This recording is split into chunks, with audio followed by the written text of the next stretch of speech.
Admitting everyone now.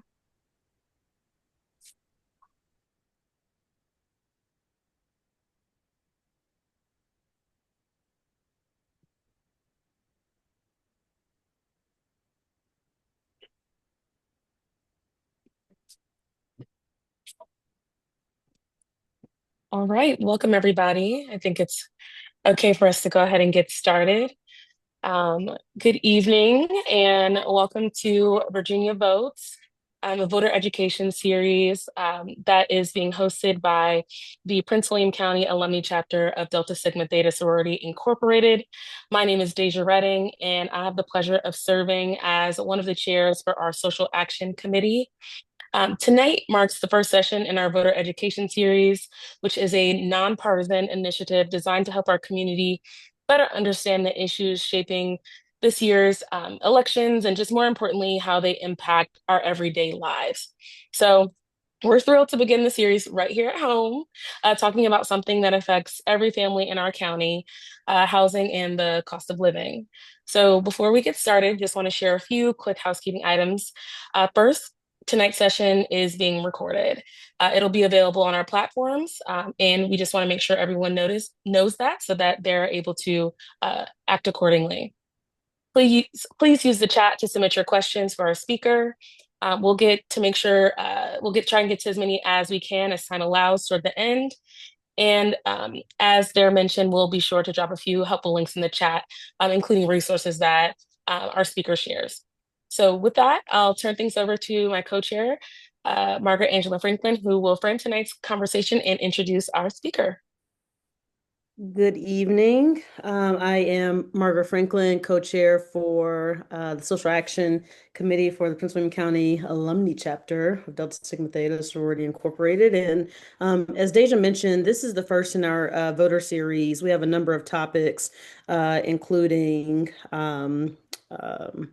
what were the other ones? Reproductive rights and healthcare access, and then education equity. Yeah, and we came up with these topics based on interest from the general public as well as interests from our national chapter in terms of some of the advocacy work that we push for. So we're going to do these for the next few weeks leading up to the election and hoping that as you all go and make your decisions, that you keep some of these things in mind in terms of what you learned today. And for the next few weeks. So with that, tonight we are focusing on housing and housing affordability. And we are joined today by Joan Duckett, who is the Director of Housing for the Prince William County government. So with that, I am going to do an introduction and then we'll just get right into a discussion.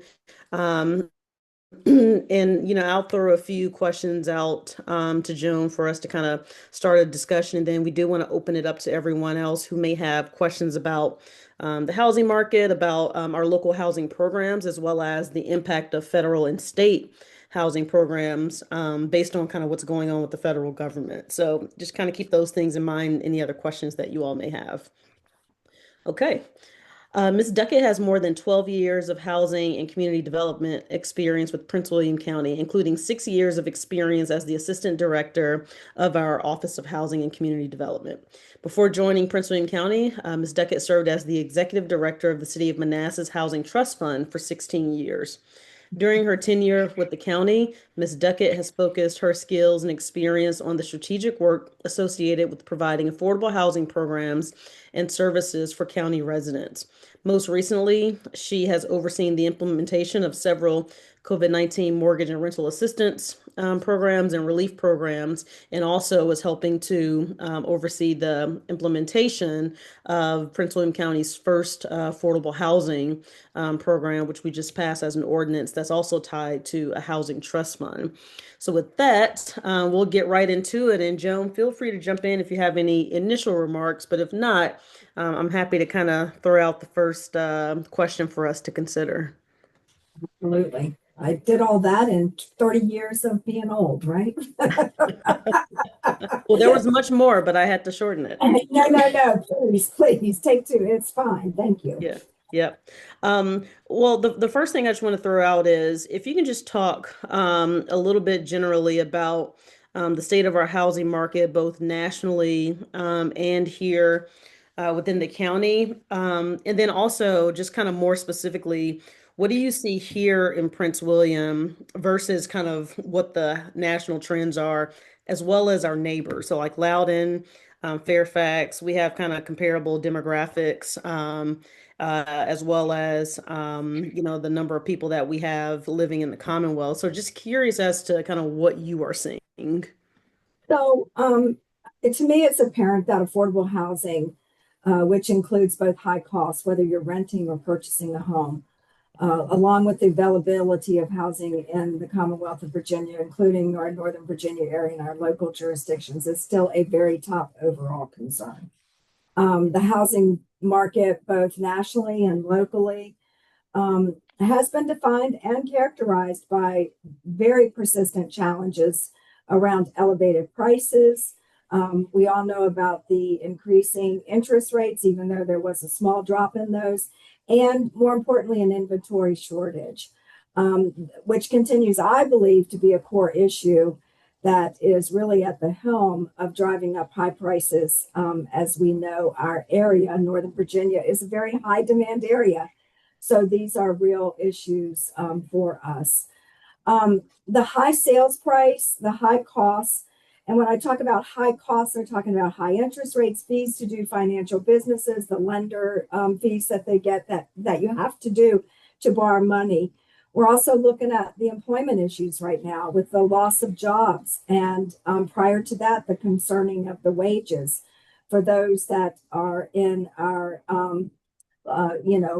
hard to do jobs that take a lot of experience and a lot of manpower. So the wages were all of that being a factor for our low and moderate income households. We are experiencing right now, I just read a report, I think that was provided to the board this week about the market fluctuation. There seems to be a slight reduction, as I said, in the interest rates, and Prince William County is seeing a decrease in the median sales price right now. I believe the report showed a minus 1.4% as compared to August of last year. Home prices are still affordable relative to our neighboring jurisdictions. Both buyers and sellers have been very cautious this year, and rental markets. It appears that there are more stock of rental units, their availability right now. However, what we see and what we deal with is in these high rent markets, stringent eligibility requirements with the management companies as far as high admin fees, add-on fees, things that the rent might be slightly high, but it's the additional fees that are being added to the rent that these property managements and apartment complexes are charging that increase the affordability of those units.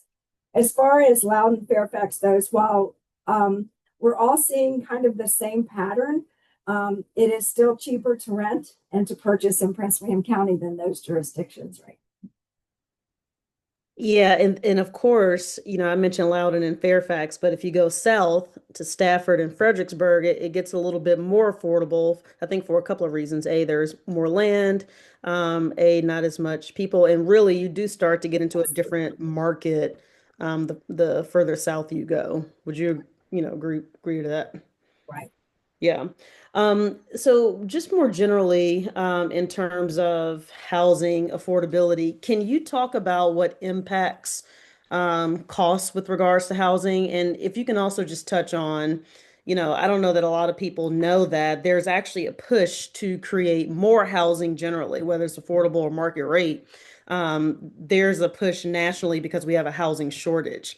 But if you can just talk about that, and also talk about how that actually helps with affordability. I mean, in Prince William, when we think of a housing shortage, we probably can't even imagine that because we're so dense here. But the reality is we're still also short on our housing stock supply. So if you can just talk a little bit more about that.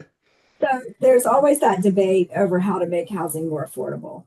One fact that always resonates when we're discussing that is, as you said, Supervisor Franklin, we need to increase the overall supply of homes, especially the new construction, no matter what type. It's most effective way to naturally slow down pricing slightly by providing more supply of housing, and that makes more affordable prices for those units.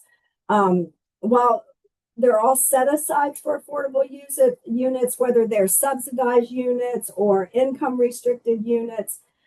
These are all very important tools, but they can't fulfill alone the housing demands that we need and that are necessary for housing shortage. I know that we see developers a lot here with their proffers where they're providing affordable units. We are working with those developers to try to work out some standard language in the proffers so that when they do provide them, that it is the best benefit for both parties, especially to get those units out to the qualified applicants, and so that the community is aware of those. It's also important that we prioritize the total housing production, especially including also market rate. Even those higher end units are, as well as affordable units, are important. By just getting market rate units out there, that process, we've seen that other counties and cities have seen that it's more consistent with affordability increases across neighborhoods. And the reason I say that is because the process creates movement. So the more units at market or higher rates, these households have higher incomes. They're on the higher income spectrum.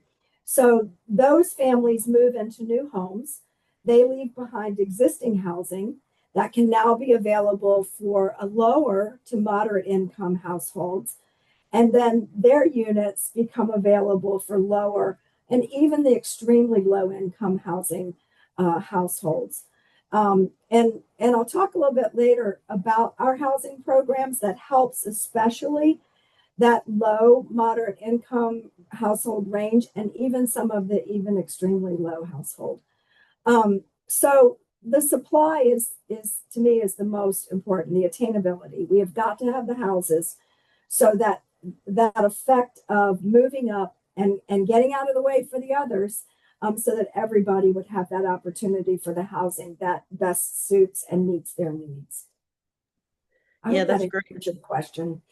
Absolutely. And as you mentioned, we'll talk a little bit more about the county's programs. But just curious if you can just talk about the difference in some of the national programs, because also when people think of affordable housing, a lot of people automatically think about Section 8 and things of that nature, which, in my opinion, we do need programs such as Section 8 to help those on the very low end of the income spectrum. But can you talk just generally about what affordable housing actually means, which, is kind of a difficult question because it encompasses a wide range of definitions. And I've said it before, affordable means so many different things to different families, different prices range, different means and needs for those families. But just generally, and how the Office of Housing abides by that is the U.S. Department of Housing and Urban Development Standards, which has been adopted and used in Prince William County because of the funding opportunities that we administer, where the majority of our funding is through federal funding. They have established that housing is affordable when a household spends no more than 30% of its gross income on housing costs. And those housing costs can include whether you have a mortgage, or rent, but always to include in that the utilities, because they are part of that housing need.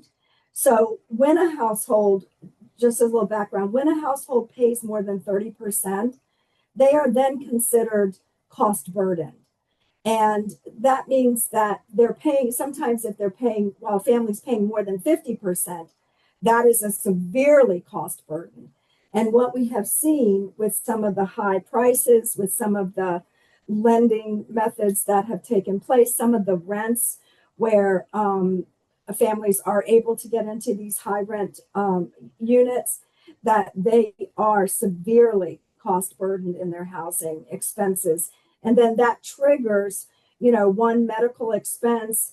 They don't have enough money for food or health care or transportation. And then we run into the problem of getting behind in their mortgage or in their rent. And then we all know, the results of that, or what can be the results of that. So for our programs, for the Office of Housing and Community Development, our eligibility for the affordable housing programs that we administer, we do abide by HUD's area median income, and our programs have a specific focus on those that are at 80% and below of AMI, which is a low income, and then 50% of AMI, which is 80% is moderate, 50% is low, and then the most vulnerable households at extremely low of 30%. So Prince William County Office of Housing, we have worked with the Board of County Supervisors and the developers to create the affordable housing through our affordable housing unit ordinance. And I thank the board for that. That was adopted in June, and that effective date is in December. So this is a volunteer program that offers developers density bonuses for additional homes in exchange for building those affordable units that are so desperately needed. So they're building market units as well as affordable, which is what we need. More units for everyone. So the bonus density initiatives are tiered, which is encouraging because greater bonuses for additional homes is offered to developers when they do include units to meet that 50% or below of area median income, which is a very vulnerable percentage of income households. The ordinance requires that the units will be the same. They will meet the same construction type, the same design type. There will be some amenities inside of the home that will not be the same as some of the market rates, but you will not be able to ride down the streets of these developments and go, yeah, affordable, affordable. And they will be dispersed within the phases of the developments, which is awesome. And you went into the ordinance a little bit, but if we can just take a step back and talk about the Office of Housing and Community Development generally, and kind of describe, I mean, you kind of hit on it here and there, but describe kind of what it does and what type of services, how do you all process, or if you process federal housing programs and state programs, if you can just kind of go through kind of all what it does. Oh, yeah, we do a lot of things. We do a lot of great things, and I love talking about what we do. Our largest funded program, most of our funding, as I said, comes from federal funds. So we have our Housing Choice Voucher Purchase Program, I formally referred to as Section 8. It provides rental assistance to eligible families who receive the voucher and meet program eligibility. It's important to understand that 80% of our funding must be used to serve families at initial lease up to the population at 30% or below of AMI. So we are reaching that vulnerable population and providing affordable rental assistance to them in order to be able to house those households. Within the Housing Choice Voucher Program, there are also special vouchers that provide housing and assistance to our elderly, our disabled, our veterans, and our foster youth. All very, very important programs. And HUD provides to us a certain number of vouchers for each one of those programs. We administer those through a wait list. We have preferences, we have administrative policies, and of course, we have to follow all the federal guidelines. We also have other programs in place to help with the affordable housing options. We have our first-time homebuyer program that provides down payment and closing cost assistance to low and moderate income families. Along with that, we receive what is called Spark money through Virginia Housing. That stands for Sponsoring Partnerships and Revitalizing Communities, where first-time homebuyers in the county that are just first-time homebuyers or those going through our first-time homebuyer program can get a first trust mortgage at a 1% reduction of the market rate. Last year, we administered and spent over $19 million in our Spark funding. And so that means close to 50 families were able to purchase their first home in Prince William County and get that 1% reduction, which is amazing. So our first-time homebuyer program, we have for families that are at 60% or below of AMI, they can be eligible for 33% for down payment and closing costs. 80% to 61% of AMI, they can get up to 23%, which is what we need, this layering in the market to help our families to be able to purchase and put those roots in their community and their families in the schools and the housing of their choice. Our neighborhood housing rehabilitation program that provides rehabilitation to low and moderate income owner occupied properties. And we do rehabilitation on energy efficient items and items that may fail what HUD standards for housing quality standards of their homes will be. We also just introduced a new program called the Affordable Rental Rehabilitation Program, where nonprofits that provide affordable rental units, as well as landlords, individual landlords, not multifamily, that are willing to rent their homes through the Housing Choice Voucher Purchase Program or as affordable rental to 50% or below AMI households, rehabilitation to their units to bring them up to standard to meet the codes in Prince William County. So those programs are really exciting as well. Let me see, what else? Well, we also just started our home ARP. That program is for tenant-based rental assistance.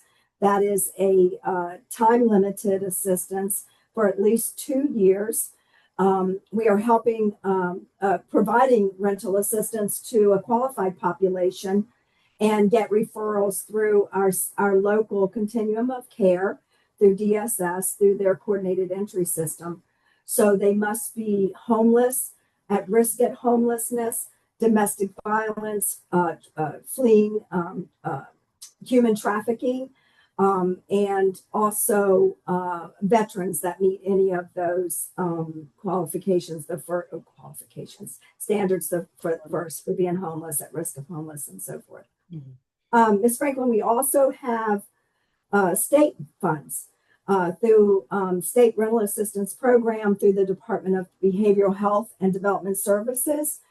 We administer project-based vouchers for 11 homes. We were the only locality in the Commonwealth of Virginia that was provided this funding, $4 million back in 2018-19 as a pilot program, where in a competitive process, we worked with nonprofit in Prince William County who purchased 11 properties for persons with developmental disabilities that they are able to live in these homes. So the vouchers go with those units that they purchased.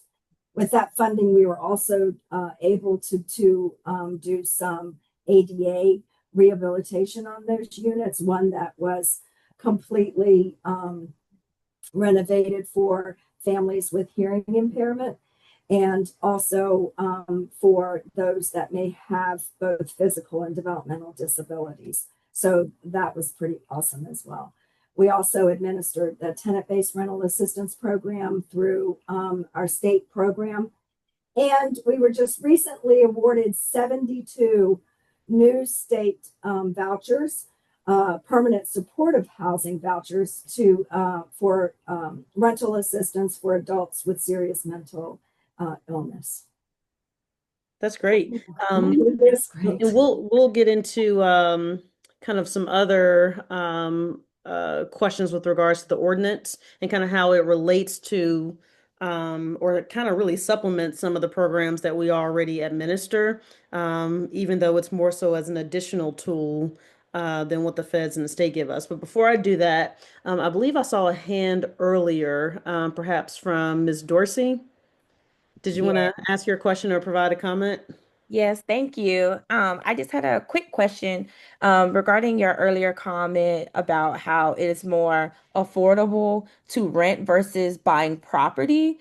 I was curious to see, well, depending on in the area, how that might be impacting a lot of p communities of color, like their goal being to establish equity in buying property. How are the rates in the housing market negatively impacting that, and then trying to maintain, especially thinking about a community I know like Woodbridge and how there is a major affluent Black population that do own homes. How is the market impacting that? So for the whole market, I don't have that data.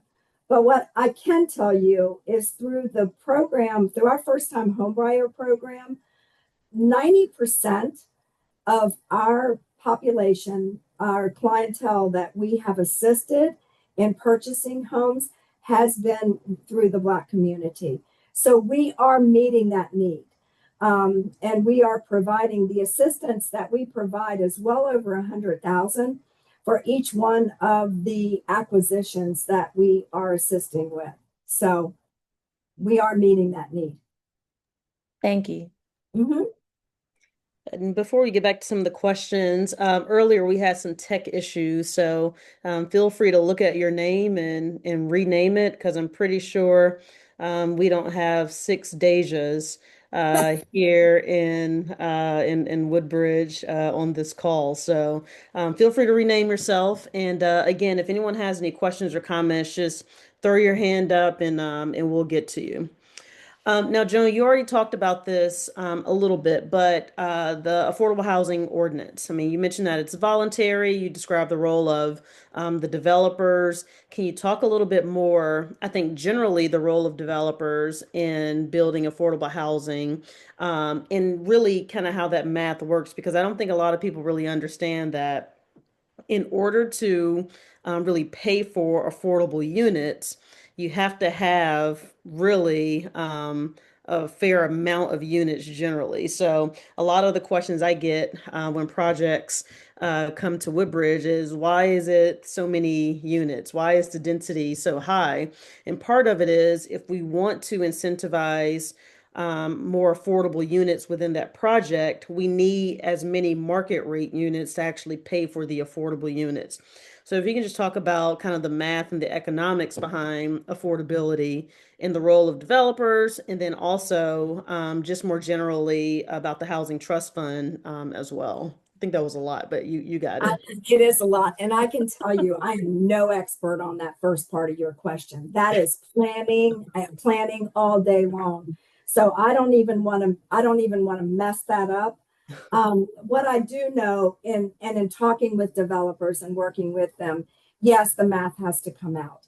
And you are correct that there has to be more market rates in order to offset that balance or that deficit of funding for those affordable units, because we all know it's based on those rents and that income that's coming in. So that is about all I can offer, and I apologize, but that part is I do not. That is planning all the way, and I should have had some of my staff on here. You know, Mark has come over to housing side, and he is a guru on that. So I can get back with answers on that for you to disperse to your group, but I would not want to mess that up. But I am and do have and have the ability to talk about the affordable dwelling unit ordinance and how those bonus densities are going to work for the AMIs that we're trying to help. As I said, the density incentives will be tiered so that greater bonus is offered to the developers, will be given more units for them if they provide those units for affordability at the 50% or below of AMI, which is exciting. As part of that ordinance, as you indicated, that allowed the creation of the county's first affordable housing trust fund. And what does that mean? So a trust fund was created, and its purpose is to provide gap financing for eligible, affordable housing developments. These developments, I have been to many seminars and trainings where we hear that some of these developments have as many as 9 financing sources of funding to make these projects work. So for Prince William County, what the creative and the supportive method from the Board of County Supervisors was for the creation of this trust fund to provide another layer of financing, some gap financing for the developers, so that they can make these developments work and be productive and successful in Prince William County. By doing that, let me go back. So for the developers, who's eligible, that is both for-profit and nonprofit entities that will preserve, increase, promote, and provide affordable housing units and other units in Prince William County. So the Board of County Supervisor has made a commitment by the fiscal year 2029 to provide up to $31 million in funding for that housing trust fund, which will be used with developers. There'll be an application process, a scoring process that will be looked at and reviewed and worked with the developers to ensure that they are doing the best product and doing the best for Prince William County. That's very helpful. Thank you for that. Before we turn it over for any more questions from the participants, I'm just curious in terms of our ordinance is very new here in the county. But Fairfax, I think has one, I believe Loudon, as well. So I'm just wondering, like, how does ours compare to some of the other localities? And really, I mean, the General Assembly gives us the authority to do all of these programs, right? And so is there more in terms of resources that we need from the General Assembly to help us be more robust here in Northern Virginia in terms of housing affordability?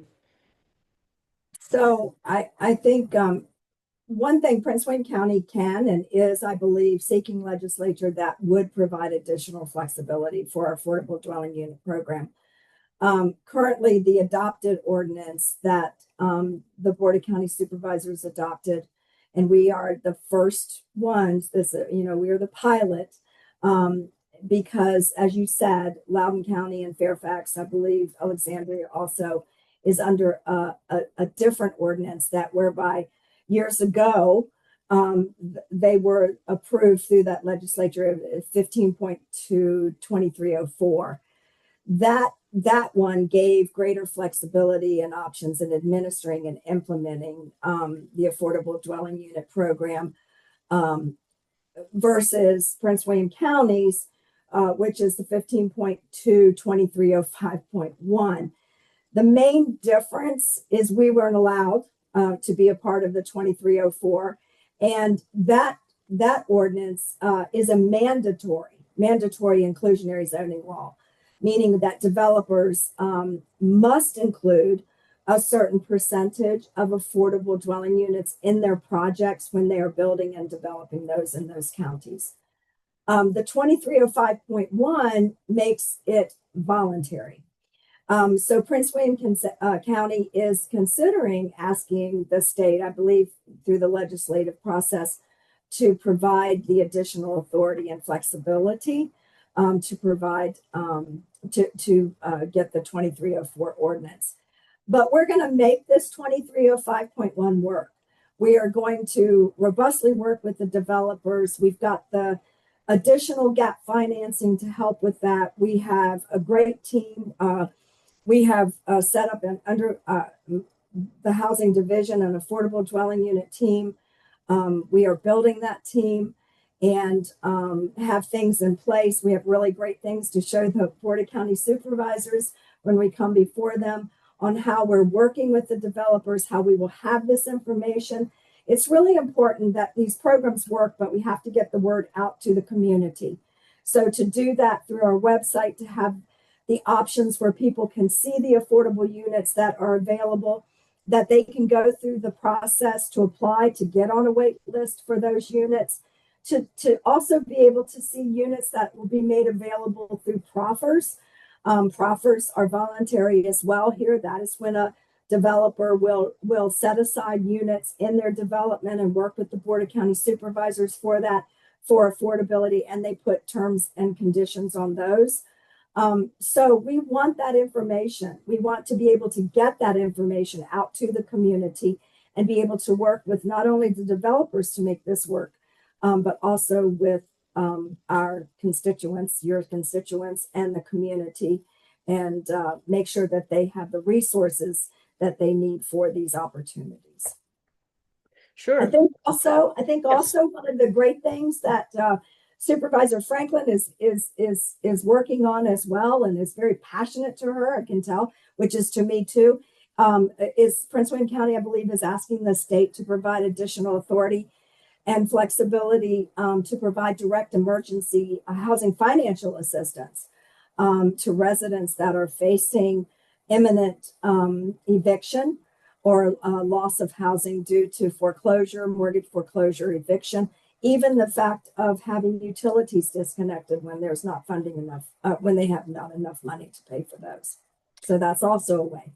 Yeah, I'm glad you brought that up because I do want to separate out the affordable housing ordinance, which builds more units or new units in the future, as opposed to how do we help those facing a housing crisis right now, today, in this moment. And so I thought it was important for the board to push for this ordinance to make sure that we're creating an affordability for the future for those that move here and for those that live here. But if you're facing a housing crisis in this moment, what services do we have available? And we do have some services available, but certainly we can beef it up and make it more robust. So I'm glad you brought that up.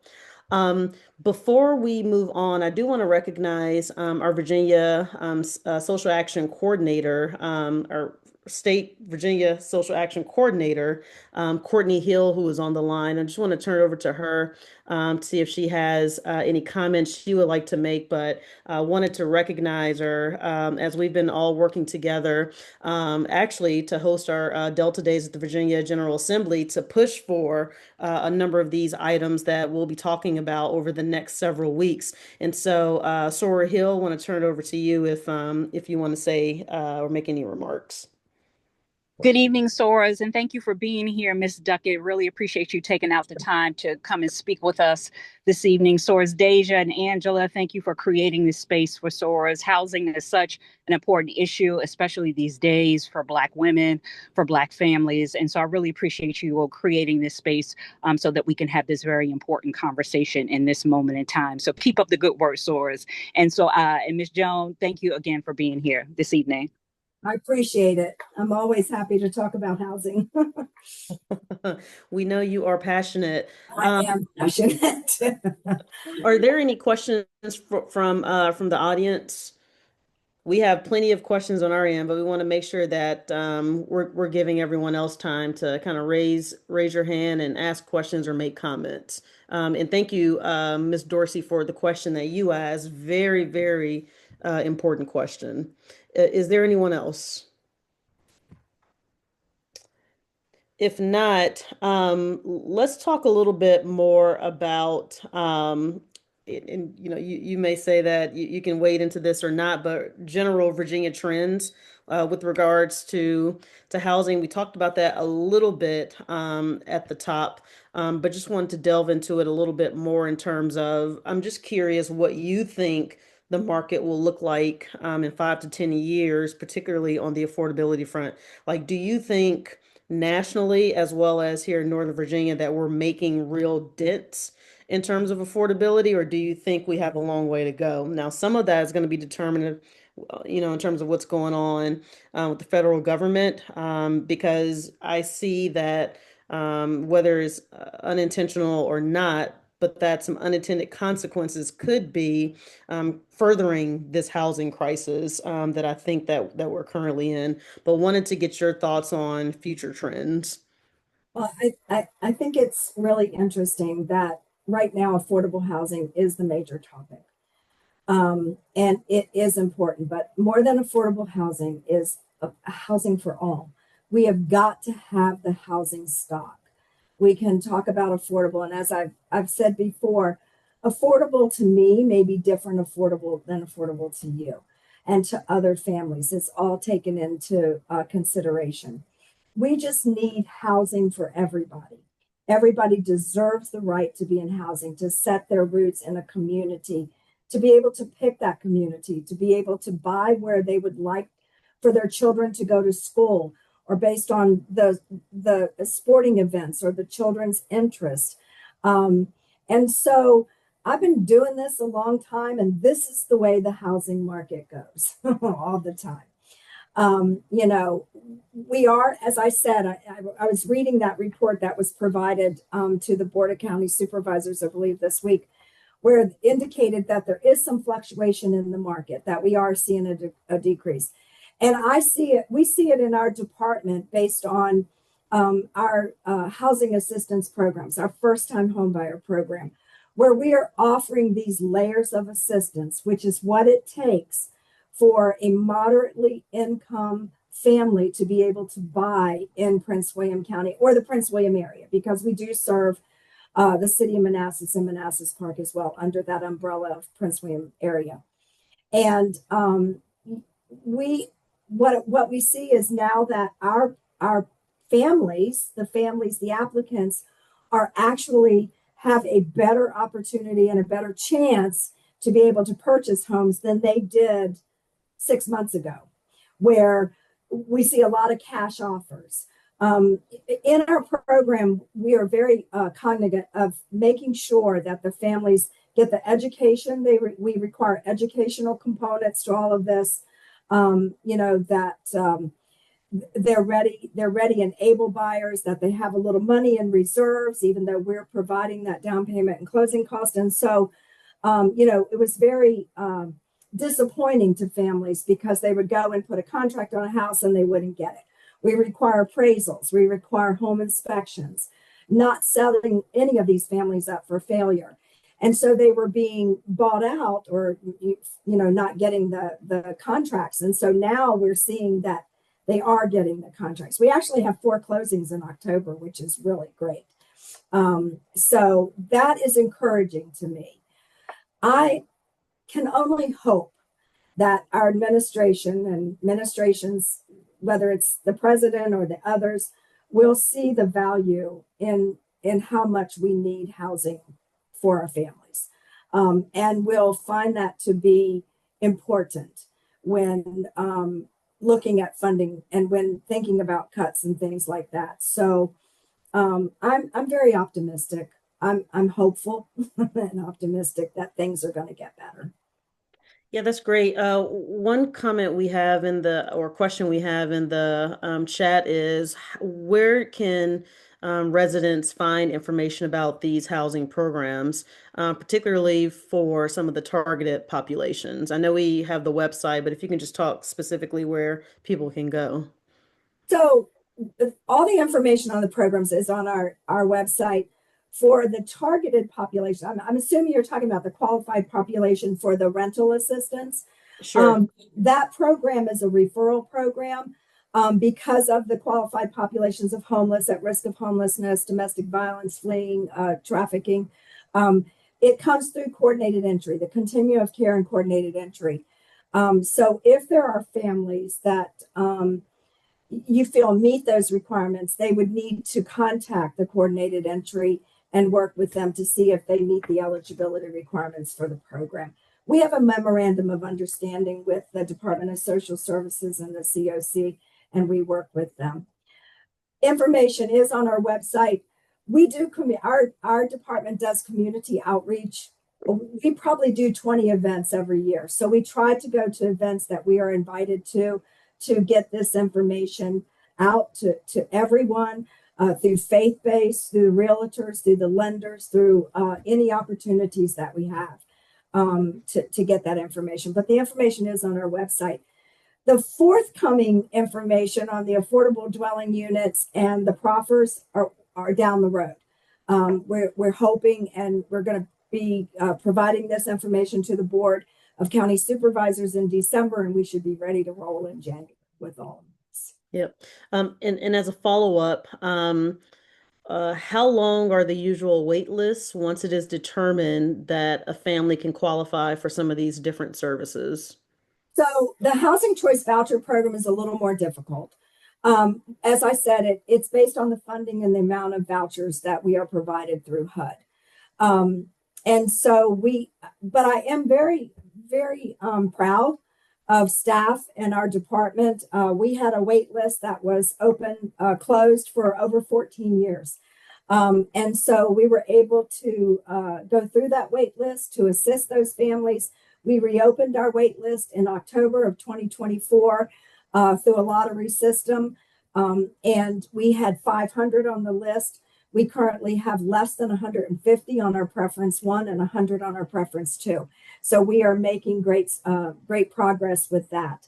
For our other programs, like our first-time homebuyer, our rehab programs and things like that, the application process is online. We go through review of the applications. And I always tell people that a lot of that onus is on the applicant, how quickly you respond, how you take your educational classes, how you get the information in to determine the eligibility. And we work as fast as we can with those. Thank you for that. Mm-hmm. Are there affordable housing programs for youth or young adults who age out of the foster care system? No, ma'am. Yeah, I was thinking about that too. No.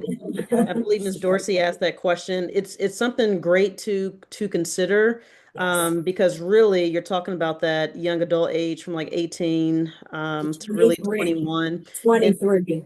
23. Okay, Yeah. right. And Yeah. so at that point, you really get into kind of the general market, which can be very challenging. So it is something for us to consider, I think. I don't understand. I truly don't. Of course, this is being recorded and I'll get in trouble, but I don't understand the thought process behind that.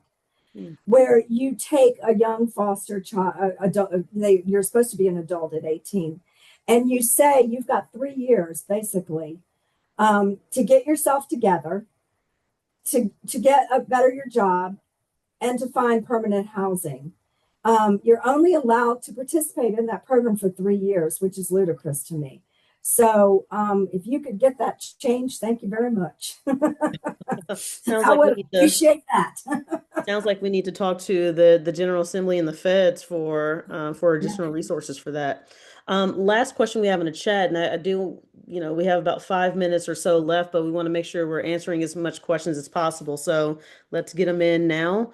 But can homeowners assistance programs be used in tandem with NACA, which I'm sure you're familiar with as one of the first-time home buyer programs or home assistance programs? So we can't. The only real program that we can partner with for home ownership is Virginia Housing, because their funds are a grant. Now I don't know if that is a grant or not. And the reason I say that is because we, the county, must be in a second trust position. So you have your first trust mortgage, then you have the down payment and closing cost assistance program. Because we have so much money in there, like I said, our average is over 100,000, and so we have a soft second, meaning no interest, no payments, and it's a 30-year deferred. So we have to be in that second trust position. A lot of times, some of the community banks, some of the other lenders have programs that assist, but they will not be in a third trust position. So we can't use that extra money. But if there are programs that are grants and do not require to be in the second trust position, yes, we will consider them with our first-time homebuyer program.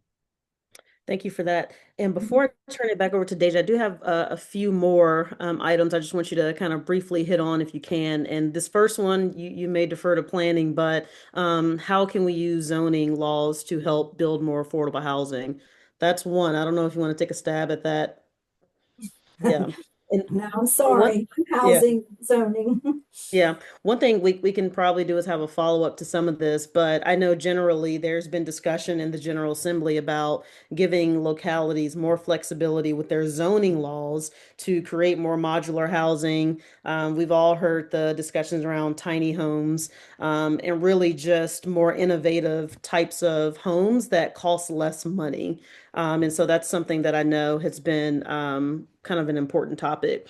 In addition, nonprofits. How can nonprofits who want to do more affordable housing, such as churches, honestly, there are several churches, at least in Prince William, that want to build on their property affordable units.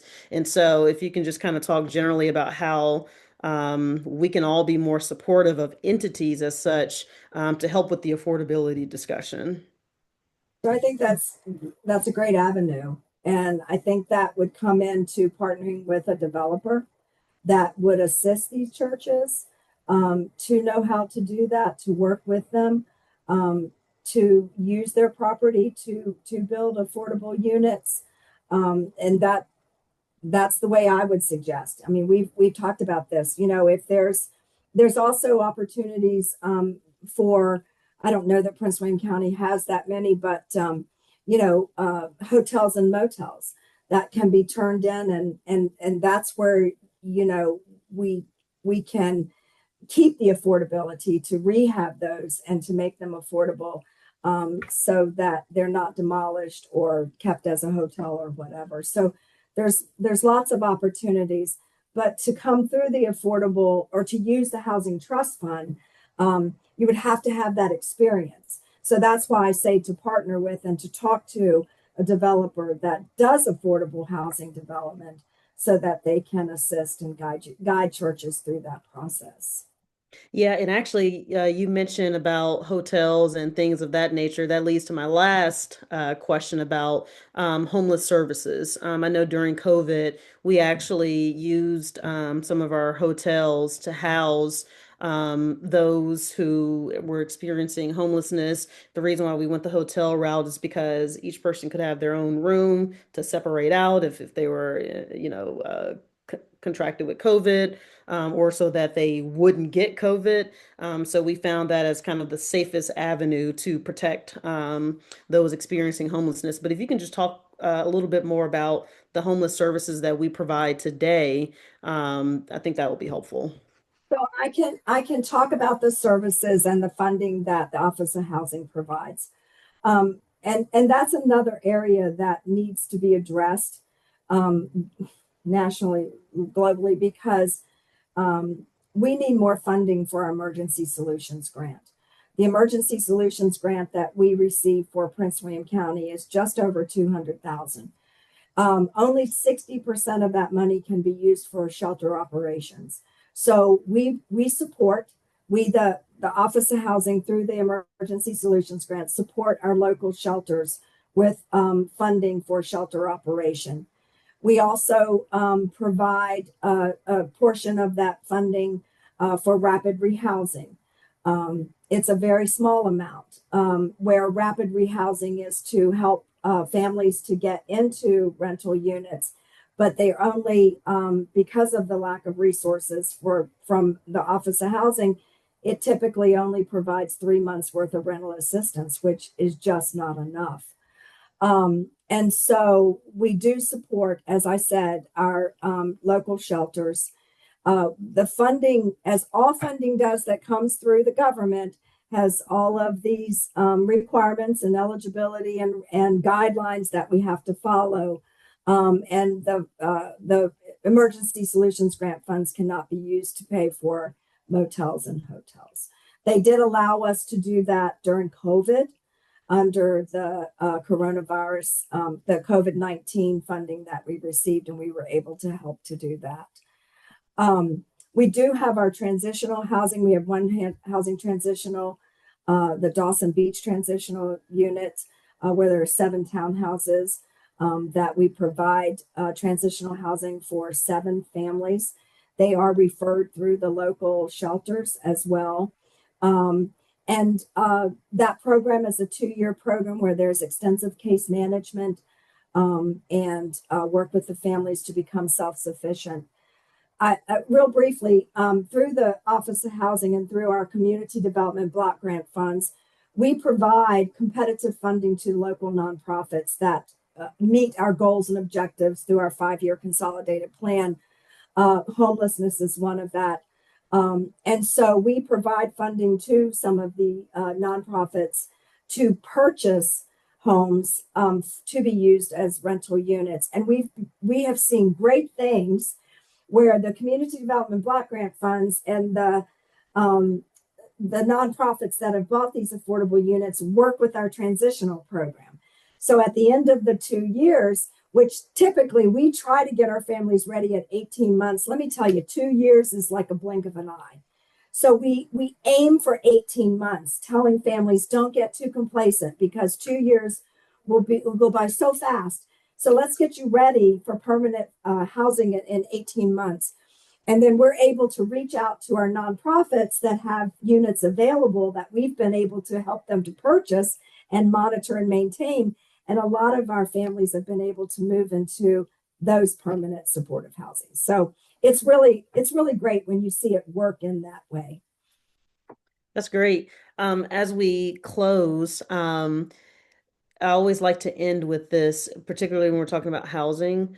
If there is someone either, on this call or if they know someone or find out about someone tomorrow that is experiencing a housing crisis, what is their next step in terms of reaching out to the county to look at various options?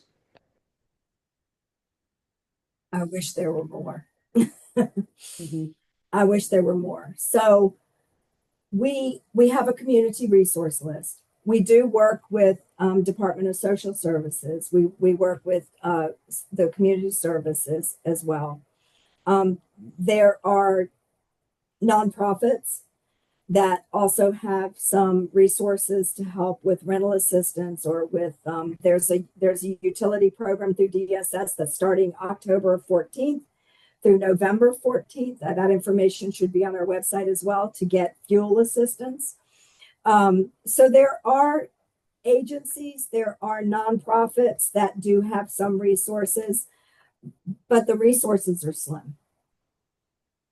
Yeah, and I would just add to that, reach out to your legislature, reach out to local board of supervisors or city council, and we can be able to connect. Housing is probably one of the top calls that I get. Joan knows this because I send them all to her. And so it's something that we do take very seriously here in Northern Virginia because it's one of the most expensive housing areas in the country. So, Joan, thank you so much for being here tonight. Thank you for your expertise always. I believe that we've had you on before talking about the importance of housing, and you always share a wealth of knowledge. If anyone has any additional questions with regards to housing affordability, some of the programs we have here in the county, even programs in Fairfax or Loudoun or Stafford, feel free to reach out to myself or Deja, and we will make sure to point you in the right direction. And with that, I will turn it back to Co-Chair Deja Redding. Thank you. Well, Yeah. I'd have to say, Joan, what a wealth of information. I know everyone has been in the chat just giving such great feedback about how, important this information is to have and how valuable it is to be informed on these things. And just like Angela shared, we'll be sure to answer any questions that went unanswered and share our email in the chat so that you can reach out and get you connected to anybody. Um, So before we close, I do want to give another thank you to you, Joan, for your time and sharing your expertise and your perspective tonight, and just really kind of helping us see how local programs and different policy decisions really shape housing access and affordability in our county. Really great information to know, and really this is all about what Virginia Votes is all about.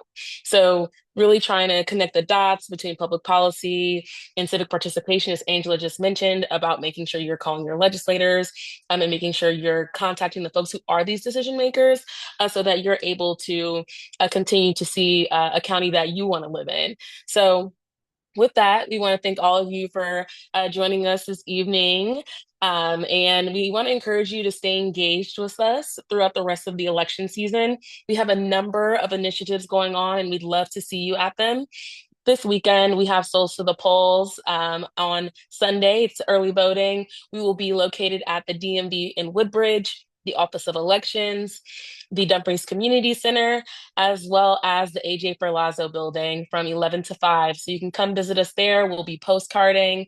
Thank you to those who came to our debate watch party. We already have 400 down, and we have so many more that we can do and encourage folks to get out to vote. In addition to that, we will be postcarding the evening of Monday, the 20th, at the Kelly Leadership Building in Manassas. Please join us for that postcarding party. It's our last push to get those postcards out in partnership with Center for Common Ground. Each Tuesday, we are also phone banking to voters in Prince William County. That is from 5 to 7. And all of this information is available on our social media. We'll make sure that's dropped in the chat as well so that you can access that and you can find all the flyers to register and sign up. And lastly, we also have our canvassing, which is going to be taking place on Saturday, October 25th, as well as Saturday, November 1st. And we will be meeting at 2 p.m.